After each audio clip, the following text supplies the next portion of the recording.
15 اگست independence day, آزادی کا دن، پورے ملک میں اس وقت جشن کا ماحول ہے، خوشیاں منائی جا رہی ہیں، گھروں پر جھنڈے لگائے جا رہے ہیں اور مختلف قسم کی محفلیں جشن آزادی کے نام پر سجائی جا رہی ہیں۔ لیکن کیا آپ نے کبھی سوچا ہے کہ یہ جو آزادی کی بہت بڑی نعمت ہمیں حاصل ہوئی ہے، جس آزادی کی خوشیاں ہم اس وقت منا رہے ہیں، وہ آزادی کتنی زبردست اور بڑی قربانیوں کے بعد ہمیں حاصل ہو۔ یہ آزادی 200 سال کی جد و جہد کے بعد، 200 سال کی قربانیوں کے بعد حاصل ہو۔ ایسٹ انڈیا کمپنی کے نام سے برٹش کمپنی نے ہمارے اس ملک میں اپنے قدم جمائے اور ایک ایک کر کے الگ الگ اسٹیٹس کو انہوں نے ہڑپنا شروع کیا، اور پھر ایک دن ایسا آیا کہ پورے ملک پر انہوں نے قبضہ کر لیا۔ ملک کے مختلف حصوں میں ان کے خلاف جنگیں کی جاتی رہی، لڑائیاں لڑنے کی کوشش کی گئی، ان کے اس پاور کو ختم کرنے کی کوشش کی گئی، ان کی حکومت سے نکل کر اپنی ایک الگ حکومت بنانے کی، اپنے الگ اسٹیٹ کو باقی رکھنے کی کوشش کی گئی، لیکن وہ ساری کوششیں ناکام رہیں۔ جیسے بنگال میں جو سب سے پہلی لڑائی ہوئی، نواب سراج الدولہ کے نانا نواب وردی علی خان نے لڑی۔ نواب سراج الدولہ کی لڑائی مشہور ہے، اور ادھر سرنگا پٹنم میں شیر میسور سلطان ٹیپو سلطان شہید رحمت اللہ علیہ کی لڑائی، جن کے بارے میں انگریزوں کا یہ ماننا تھا کہ اگر یہ علاقہ ہمارے کنٹرول میں آ گیا اور ٹیپو سلطان کی موت ہو گئی، ہم نے اس کو کنٹرول کر لیا، تو پھر پورا ملک ہمارا رہے گا۔ اور ٹیپو سلطان شہید رحمت اللہ علیہ یہ کہا کرتے تھے کہ گیدڑ کی 100 سالہ زندگی سے شیر کی ایک دن کی زندگی بہتر۔ انہوں نے مقابلہ کیا، انہوں نے لڑائی لڑی، لیکن کچھ اپنوں نے غداری کی، شکست کھا گئے، اور پھر حضرت ٹیپو سلطان رحمت اللہ علیہ شہید ہو گئے۔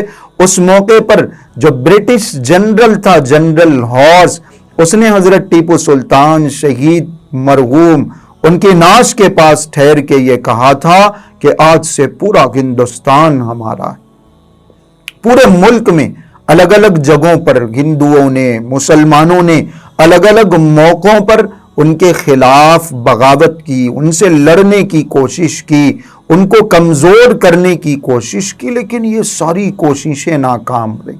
پھر ایک بڑی مشہور لڑائی ہوئی جس کو 1857 کی لڑائی، جنگ آزادی، سب سے بڑی اور سب سے مشہور لڑائی، جس کو برٹش کہا کرتے تھے کہ یہ غدر ہے، یہ دھوکہ ہے، یہاں کے رہنے والوں نے ہمارے خلاف بغاوت کی۔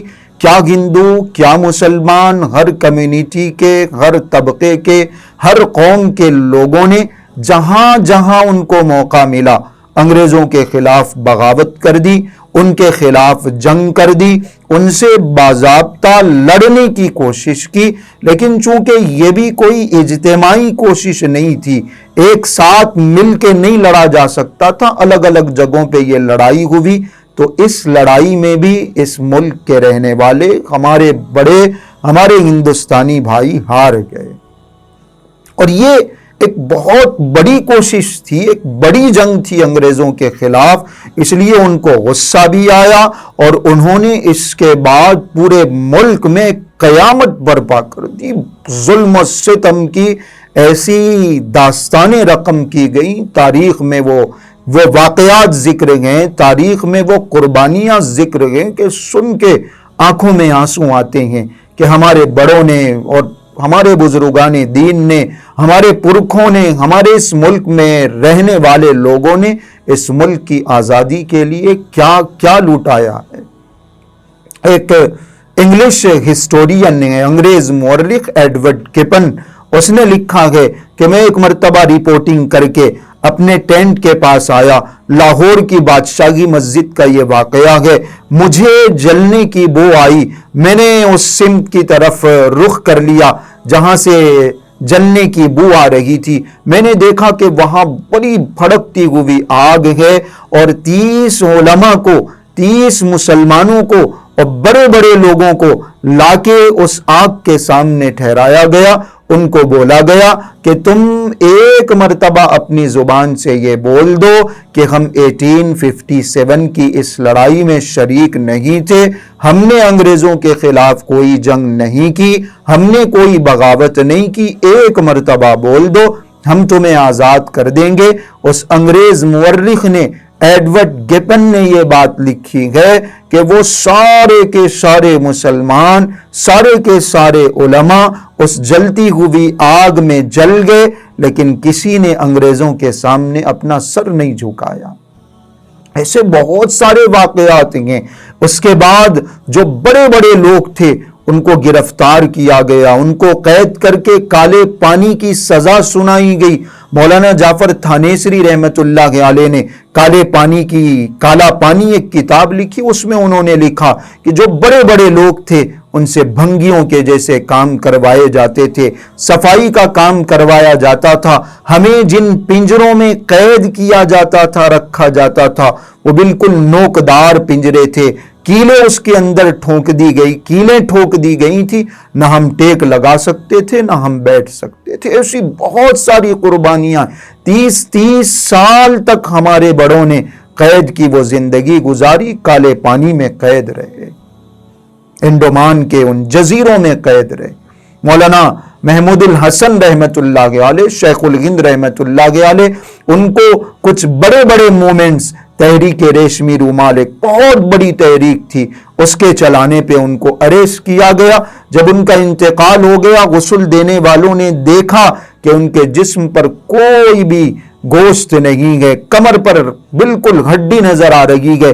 لوگوں نے پوچھا تو ان کے شاگردوں نے جواب دیا, حضرت شیخ الاسلام حسین احمد مدنی رحمت اللہ علیہ نے جواب دیا کہ انگریز ان کو جلتی ہوئی سلاخوں سے جلایا کرتا تھا اور ان کو سزائیں دیا کرتا تھا. جیل میں ان کو تکلیفیں دی جاتی تھی, بولا جاتا تھا کہ تم ہمارے خلاف لڑنا چھوڑ دو. ایسی سزائیں, ایسی انہوں نے مشقتیں برداشت کی. قربانیوں کی ایک لمبی تاریخ ہے. بھگت سنگھ سے لے کے مہاتما گاندھی تک, سبھاش چندر بوس اور چندر شیکھر آزاد, اور ادھر نواب سراج الدولہ سے لے کر مولانا ابوالکلام آزاد, مولانا حسرت موہانی, اور ایسے بہت سارے ہیں. خان عبد الغفار خان جن کو سرحدی گاندھی کہا جاتا ہے. قربانیوں کی ایک بڑی تاریخ ہے, لمبی تاریخ ہے. ایک مختصر سی ویڈیو میں اس کو بتانا ممکن نہیں ہے. ان قربانیوں کے بعد یہ ملک آزاد ہوا. ہندوؤں نے, مسلمانوں نے مل کر اس ملک کو آزاد کرانے کی کوشش کی.